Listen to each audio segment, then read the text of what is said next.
Hey, U.S. History. Welcome to another week of our distance learning. Um, so today we are going to talk about intervention in the Great War.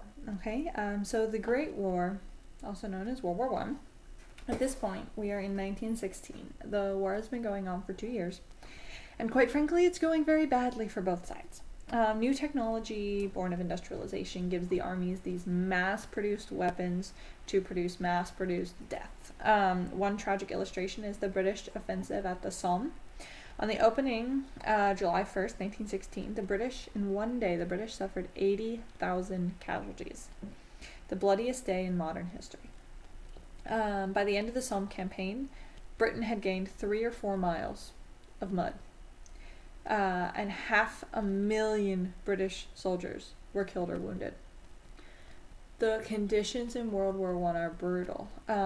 It's awful. They're creating poison gas, machine guns, but protective equipment and tactics had not caught up with these strategies yet.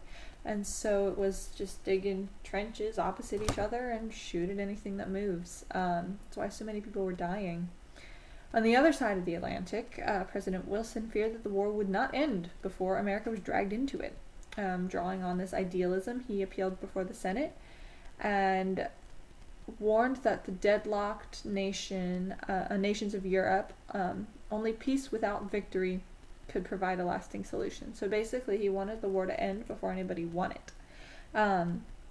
He wanted to form a League of Nations, which would provide a forum to settle international disputes without going to war.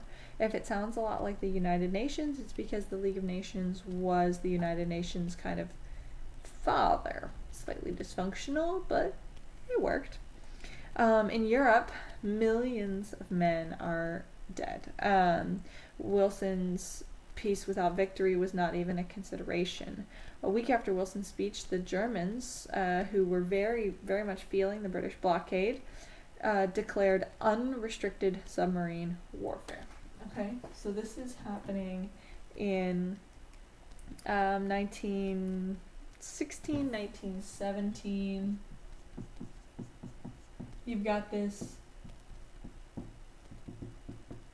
unrestricted submarine warfare. And this is a big deal because this is the Germans saying, we will attack any ship in the war zone. No matter what country you're from, no matter what type of ship you are, any ship in that war zone is going to get sunk. Wilson realizes that he made his Sussex pledge saying if the Germans sunk another ship, the Americans would go to war. So now he's saying, oh dear. And so finally he severs diplomatic ties with Germany on February 3rd, 1917, and basically says, you know what, Germany, we are not actively fighting against you, but we are no longer partners with you diplomatically. Many Americans, including Wilson, still are hoping desperately for war to be avoided, but this is going to change. On March 1st, 1917, tensions heightened with this revelation of a secret, clumsy German diplomatic plot. The German foreign minister, Arthur Zimmermann, sought to gain Mexico's support in case the United States joined the Allies. Because remember, Mexico and the United States do not like each other, they were just fighting each other. He sent a telegram. Germany sent a telegram to Mexico offering Texas, New Mexico, and Arizona in return for Mexican support. Germany also asked, so first of all, Germany is offering American land. Germany is also asking if Mexico will get Japan involved on the side of the Central Powers.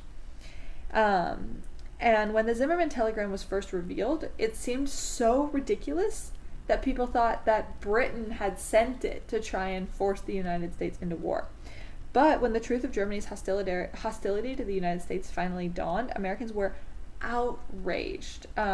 Zimmermann's scheme actually was kind of backfired because he wanted to get Mexico's assistance in case the U.S. went to war, but now he's almost guaranteeing that the U.S. is going to go to war because he's offering American lands on behalf. 2 weeks after that, German submarines sunk 4 unarmed American merchant vessels that had gone into the war zone. Wilson has run out of negotiating room. He has said multiple times if the Germans do that, then he's going to declare war, and they did.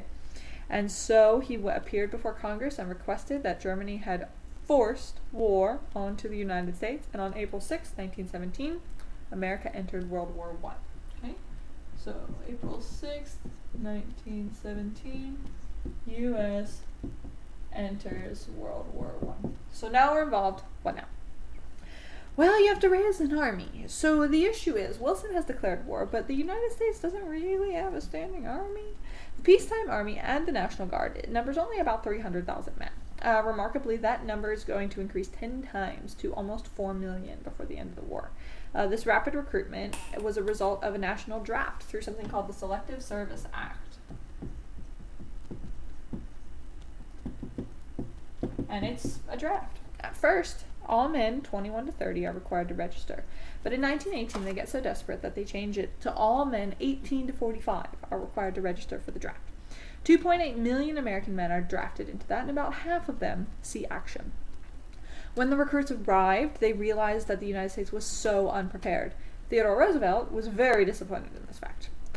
He said, the draft can provide the men, but it can't provide the machinery of the war. It took nearly a year for the nation's industry to convert to full wartime. And so President Wilson is saying, like, well, we declared war, but we can't do too much yet. So the U.S. entering the war has a lot of effects. It has a lot of effects on everyday Americans. So they saw their national government take control of the economy. The Wilson administration was suspicious of the free market and didn't think that the free market was going to meet the demands of war quickly enough. And so he creates government agencies to control the economy. The Fuel Administration, the Railroad Administration, the War Industries Board. One of the key needs was an adequate food supply, not only to the Army, but to the Allied armies as well. So to address that, they passed this Lever Food and Fuel Control Act, which institutes this food administration presided over by Herbert Hoover, future president. So basically, Hooverizing became the byword as they joined Meatless Mondays and Wheatless Wednesdays when they would go without a certain type of food so that it could be saved. Many people, encouraged by the slogan "Food will win the war," grew their own food in Liberty Gardens. Yes, they were called Liberty Gardens, so that the people would be able to, they wouldn't have to buy food, and the food that was being produced by the farmers could go to the armies. Besides raising food, they also raised money. So Liberty loans, the war bonds, they reaped $17 billion in revenue. Movie celebrities at the time hosted rallies to boost bond sales. And the war touched every area of life. Artists produced posters to recruit men and raise money, and you'll look at some of those later. Families gathered around the piano to sing sentimental songs that were the anthem of the American doughboy, which meant the American soldier. So let's talk about the politics for a little bit. What laws and such are being passed? This national fervor for the war effort understandably led to this widespread anti-German sentiment. So a lot of schools dropped the German language programs. Liberty replaced everything connected with that. So German measles became Liberty measles. German shepherds, the breed of dog, they were called Liberty dogs because they didn't want to call them German shepherds. And patriotic palates lost their taste for sauerkraut. So instead of calling it sauerkraut, which is a German word, they called it Liberty cabbage because they didn't want anything to do with Germany. The anti-German attitude led to changed laws as well. So you have this thing called the Espionage and Sedition Acts. This should sound kind of like a law under John Adams' administration, the Alien and Sedition Acts. But this is espionage and sedition. And it's very similar to the Alien and Sedition Act. The Espionage and Sedition Acts makes it a criminal offense to criticize the war effort in any way. So basically, they're limiting free speech. You are not allowed to speak against the war effort. Such acts must be understood in the wartime context because you do have a number of German spy plots, sabotage of a New Jersey munitions plant. So basically, these lawmakers are trying to protect national security. Espionage and Sedition Acts resulted in more than 1,000 convictions, and a lot of those were the results of fear and hysteria. Despite examples of excessive force, the Supreme Court did rule in a 1919 decision, Schenck versus the United States, that Congress could limit free speech, particularly during war. So that's a big deal. Basically saying that Congress can pass laws to limit free speech, especially if it's during war, which is interesting because that's supposed to be a constitutional amendment, so you decide for yourself if that's a good idea or not. Only if there's a clear and present danger, though.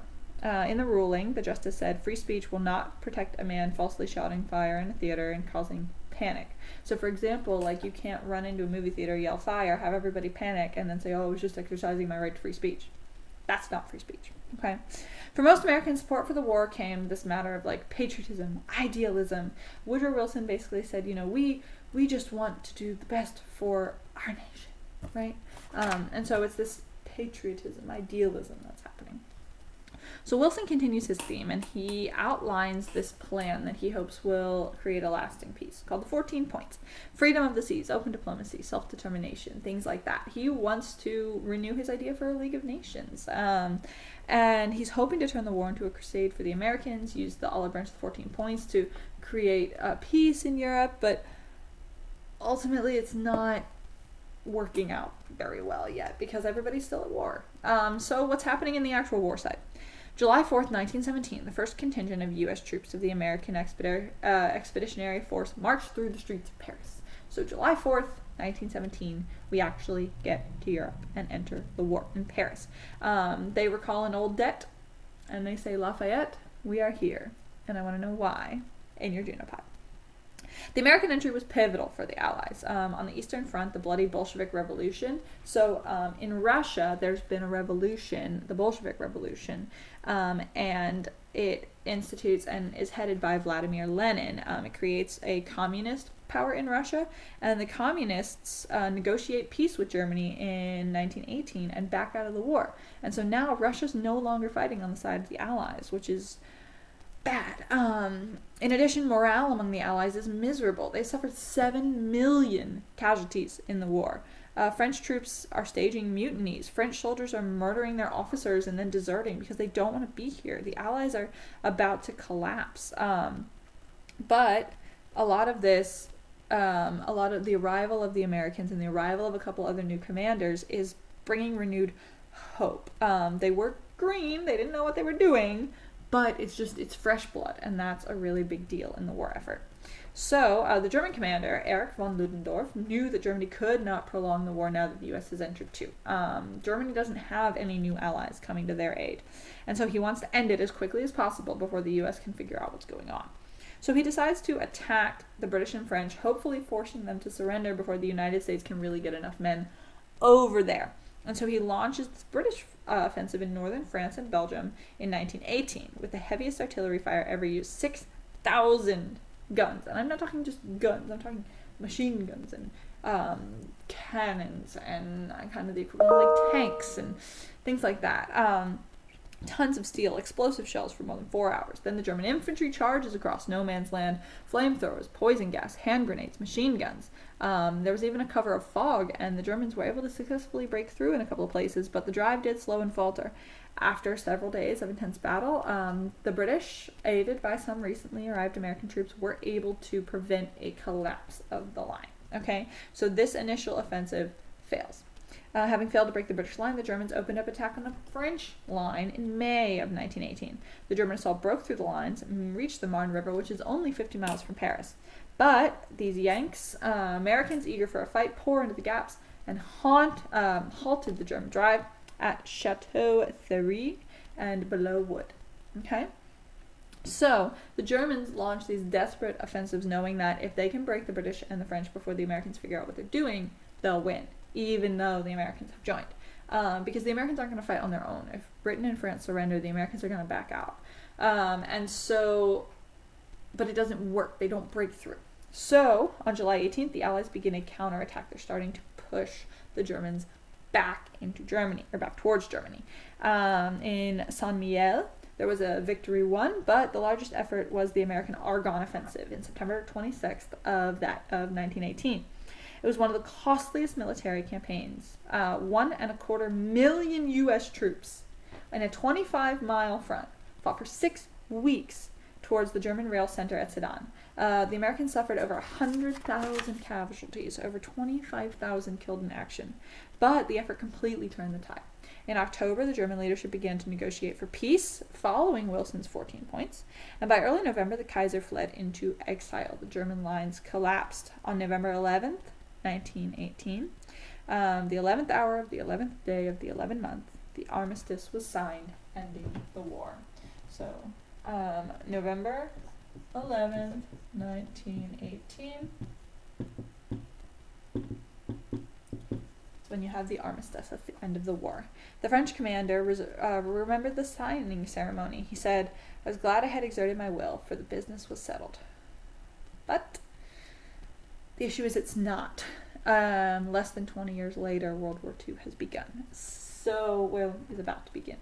And so they thought it was over. They thought the fighting was over. But it's not. Okay? So, with that being said, if you want to read about some of the ACEs, which is fighter pilots, you can look on page 424 of your book. It's really interesting. It talks about 4 of them.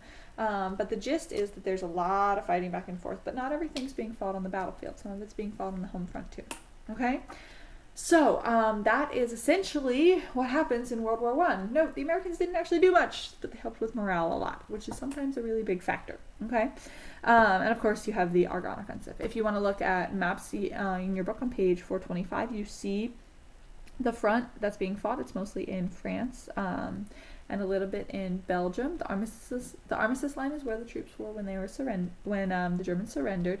The red dotted line is the farthest the Germans ever got, and the blue arrows are where the Americans were pushing. Okay, so I hope that helps. You do have a Juno Pod for today, as per usual. But with that being said, I hope you enjoyed today's lesson. Tomorrow we are going to finish this chapter talking about isolation and what happens after World War I. All right, so I'll talk to you then. Bye, guys.